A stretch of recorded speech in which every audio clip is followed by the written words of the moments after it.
안녕하세요. 이번 시간에도 저번 시간에 했던 이야기에 이어서 변압기에 대한 이야기를 계속 해보도록 하겠습니다. 저번 시간에 리액터에 대한 이야기를 했었는데요.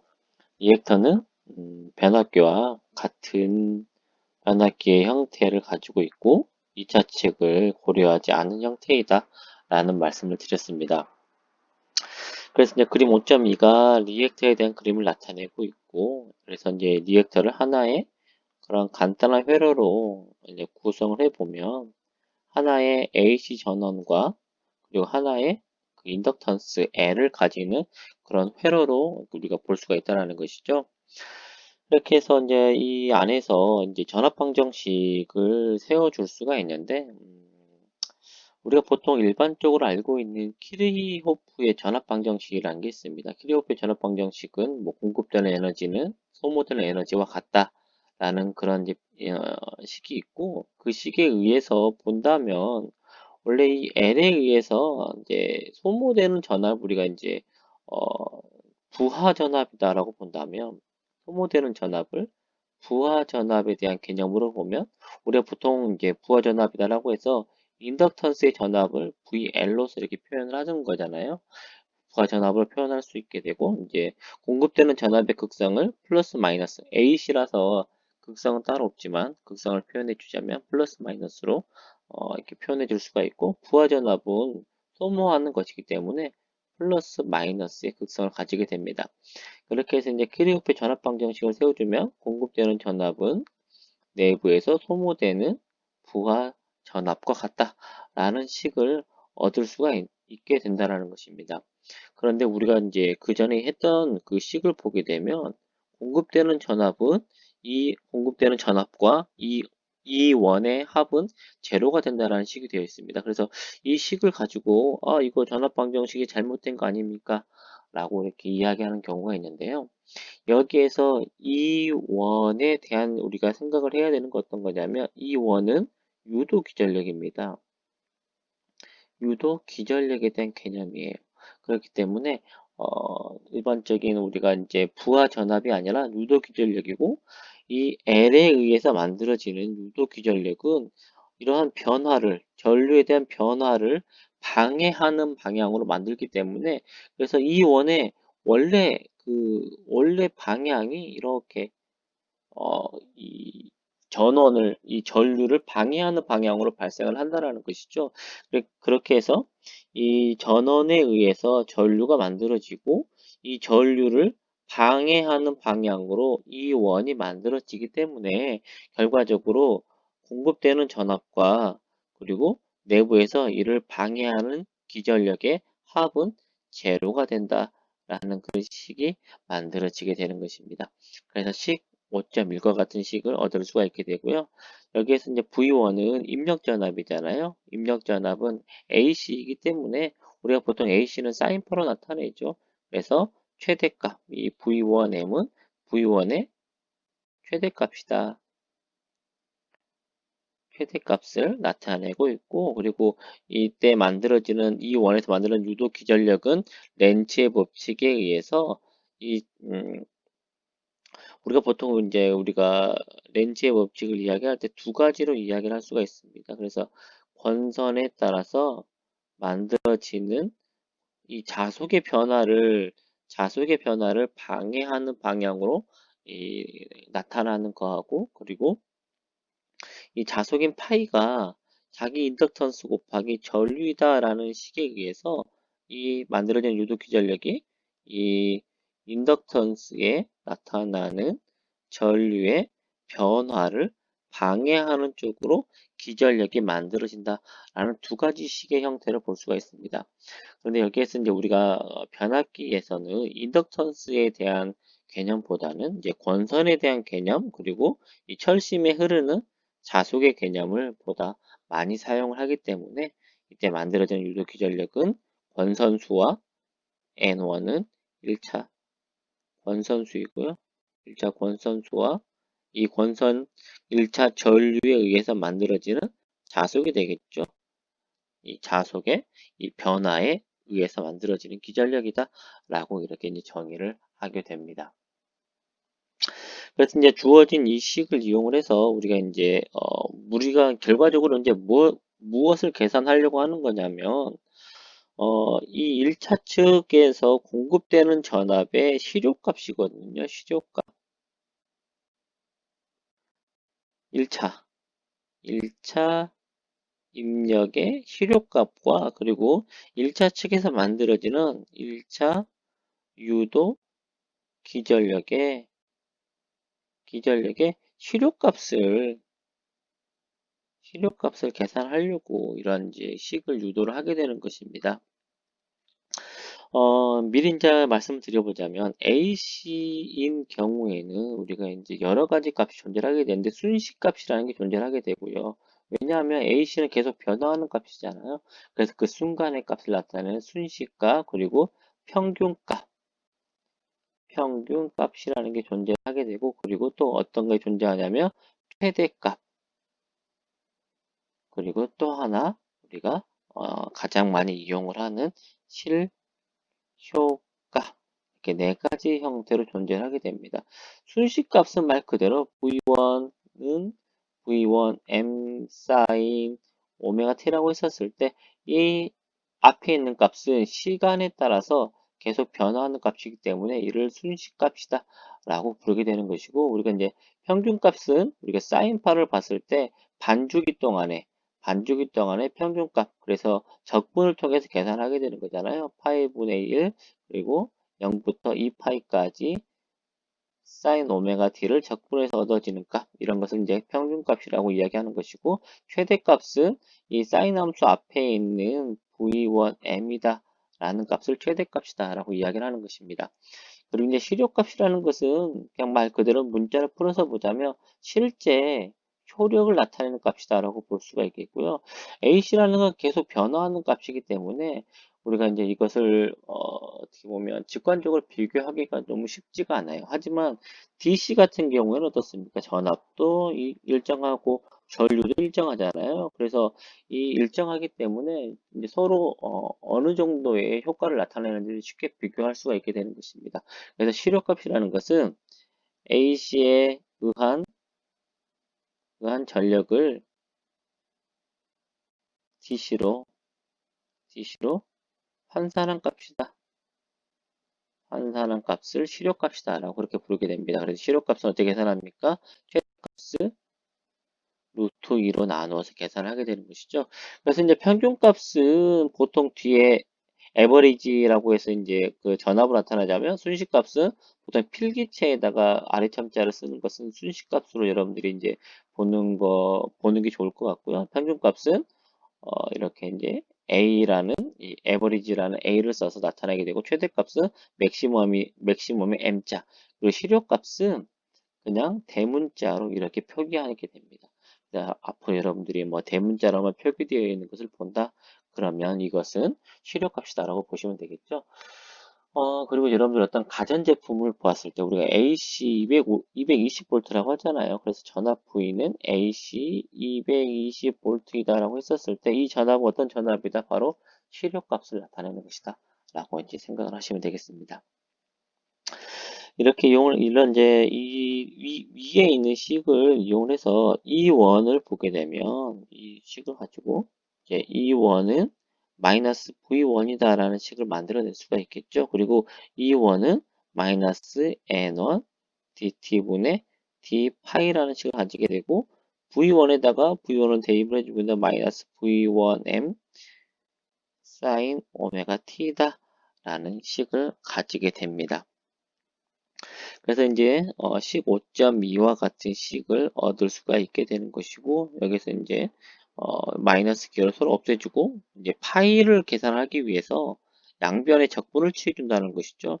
양변에 적분을 취해주게 되면 사인은 적분하면 마이너스 코사인이 되죠. 마이너스 코사인이 되고 코사인과 사인의 관계는 2분의 파이만큼의 관계를 맺고 있잖아요. 코사인과 사인으로 할게요.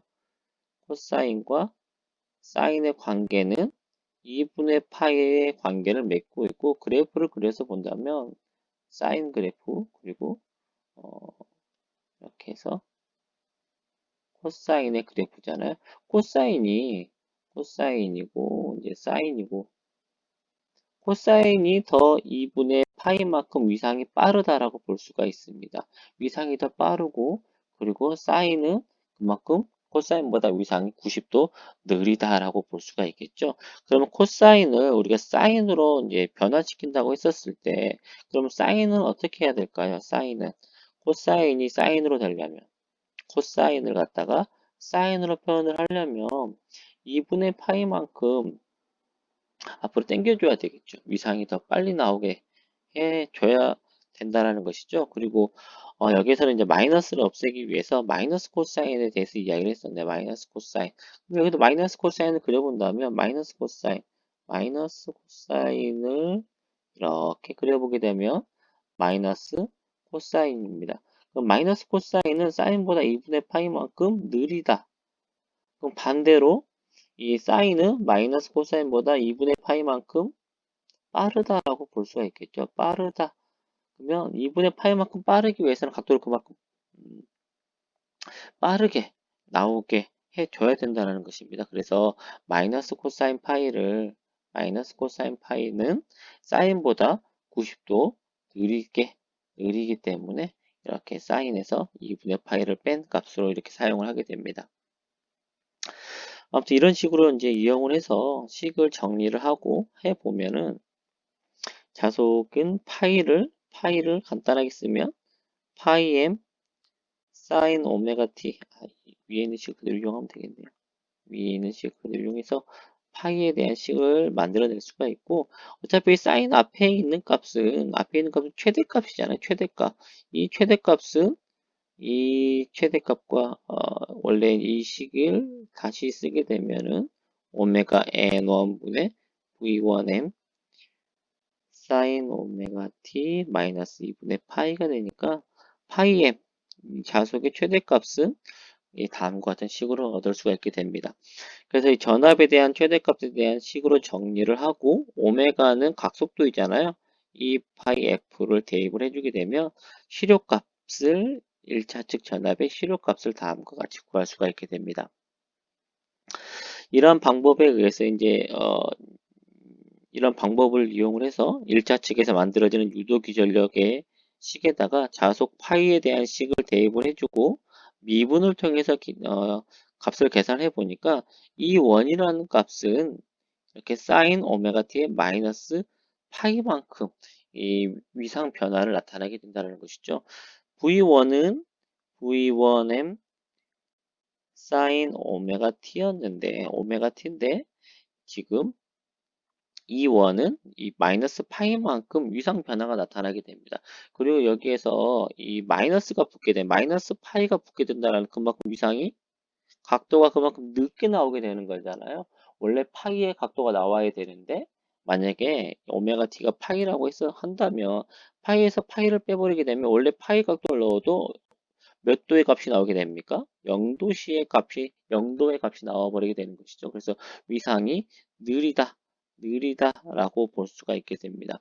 그래서 이를 이제 나중에 볼 이야기인데, 벡터도를 나타내 주게 되면 V1과 그리고 E1이 180도, 즉, 파이만큼의 위상, 이 차이를 나타낸다. 라는 것을 우리가 지금 이 식을 통해서 순식값을 나타내는 식으로도 확인을 해 볼 수가 있게 되는 것입니다. 그래서 이제 최대값을 실효값으로 정리하는 식을 이용해서 계산해 보게 되면 어떻습니까? 이 원의 값도 4.44fn1 파이라는 식을 갖게 된다는 것이죠. 그래서 공급되는 전압의 실효값의 크기나 이 원의 실효값의 크기나 서로 같은 크기를 가지고 서로 반대 방향을 보고 있기 때문에 위에서 봤었던 식 5.1에 대한 식은 성립하게 된다라고 우리가 볼 수가 있게 되는 것이죠. 그리고 만약에 이때 이 1차 측에서 흐르는 전류 때문에 만들어지는 자속이 모두 2차 권선을 통과를 한다. 원래 이제 리액터는 2차 측이 없다라고 이야기를 했었잖아요. 2차 측이 없었는데 1차 측만 있고 2차 측을 이렇게 개방 상태로 권선만 감겨져 있는 상태이다 라고 생각을 하시면 되겠습니다. 그래서 1차 측에 만들어지는 공급되는 전압에 의해서 전류가 흐르게 되고 이 전류 때문에 유도 기전력이 만들어지면서 이 내부에는 자속 파이가 흐르게 된다는 것이죠. 자속 파이가 흘렀을 때 이 자속이 2차 측 권선을 모두 통과했다. 2차 측 권선을 모두 통과했다. 즉 손실이 없다.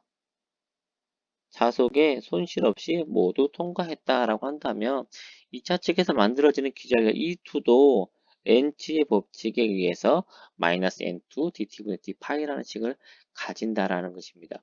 그리고 우리가 이제 앞서서 파이라는 식을 계산했기 때문에 이 자속 파이에 대한 식을 이용을 해서 E2의 이제 실효값도 계산해 보니까 거의 유사한 식의 형태로 나타나는데 차이가 어떤 차이를 가지게 된다?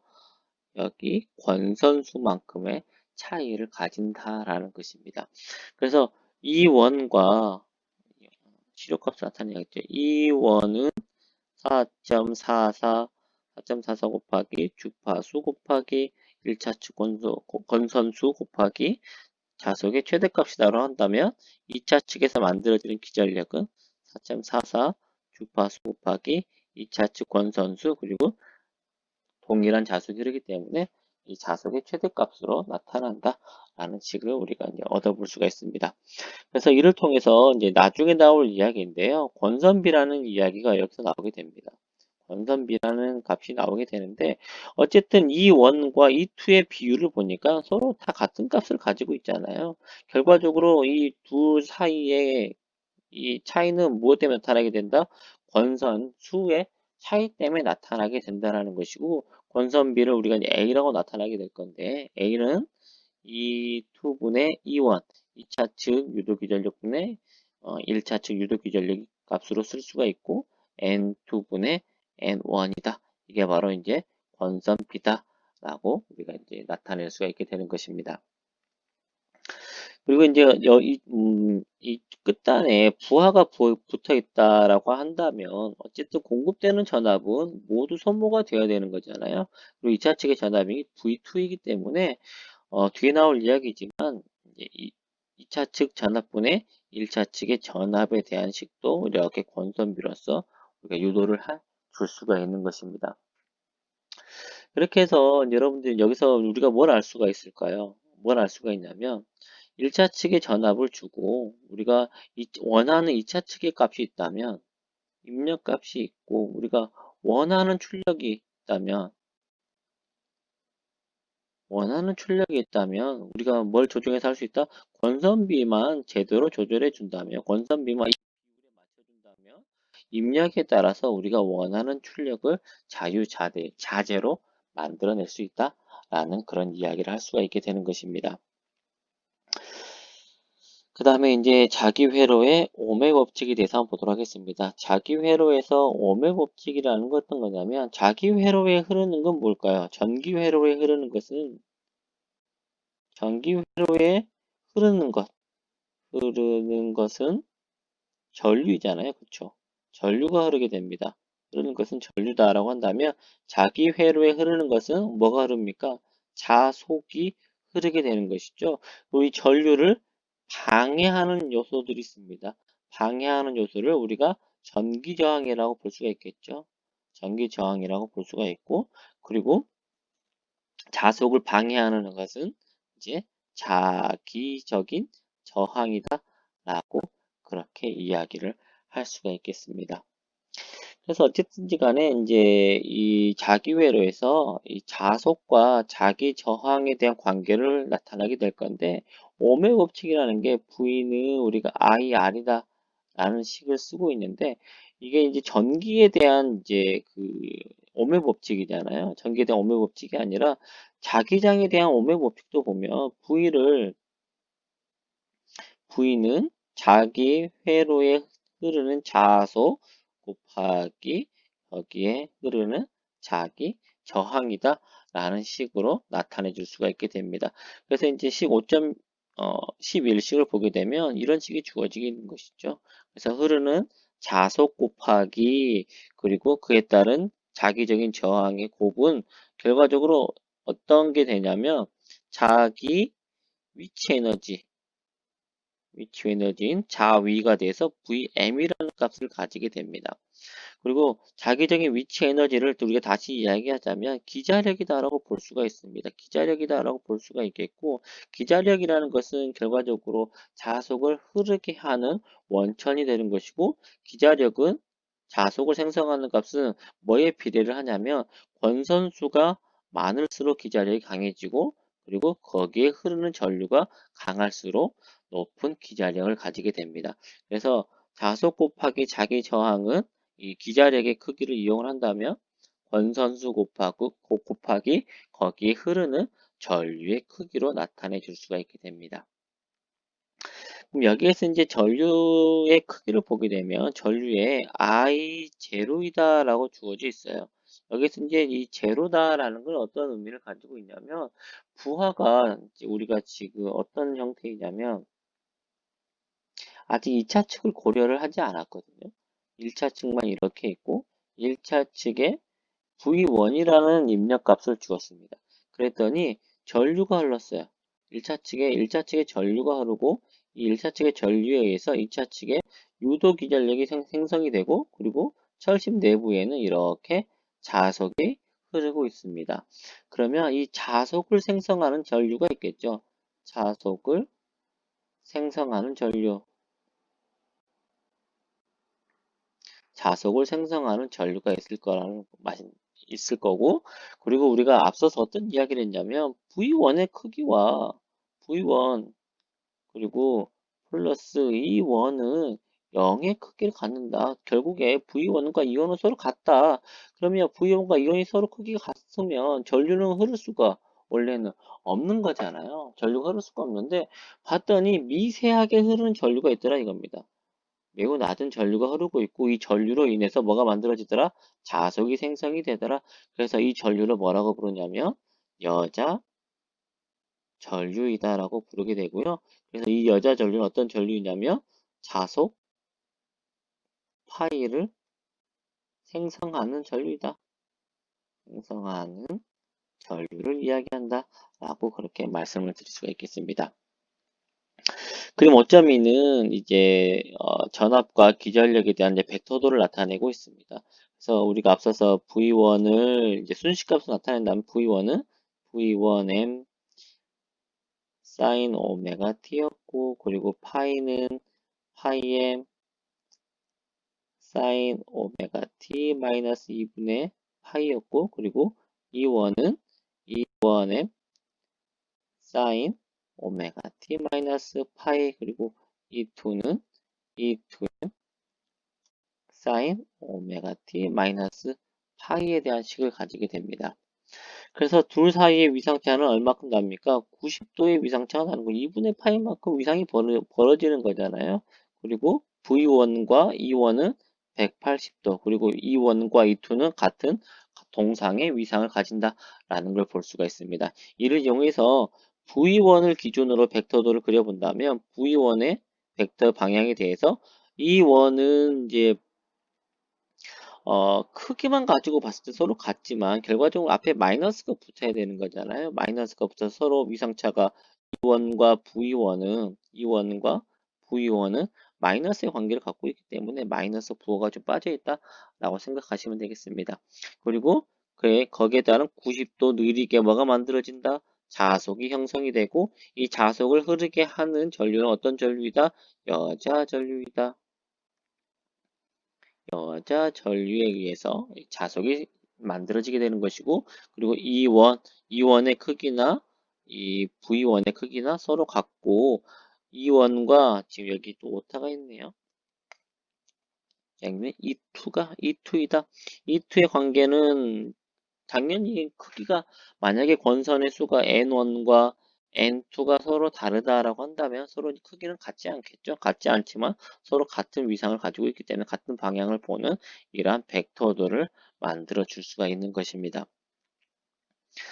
이렇게 해서 우리가 앞서서 구했던 이제 자속에 대한 식을 앞선 식에다가 대입을 해서 이제 여자 전류에 대한 식을 정리를 해주게 되면 여자 전류에 대한 식은 식 5.12식과 같이 계산할 수 있고 마찬가지로 앞에 있는 값은 최대값이잖아요. 최대값이기 때문에 IOM이라고 써야 되겠죠. 여기가 IOM